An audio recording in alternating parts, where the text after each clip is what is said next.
தமிழக சட்டப்பேரவையில் கொண்டுவரப்பட்ட தீர்மானம் குறித்து மத்திய அரசு ஆய்வு செய்து முடிவு எடுக்கும் என மத்திய இணையமைச்சர் பொன் ராதாகிருஷ்ணன் தெரிவித்துள்ளார். சென்னையில் உள்ள பாஜக அலுவலகத்தில் அவர் செய்தியாளர்களிடம் பேசியதை தற்பொழுது பார்க்கலாம்.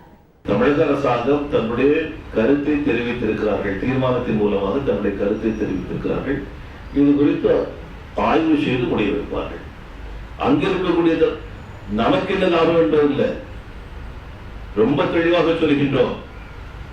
பிரதமர் மோடியுடைய அரசாங்கம் இலங்கை பிரச்சனையில் இந்தியாவுக்கு என்ன லாபம் என்பதை பற்றி கட்டாயமாக சிந்திக்காது.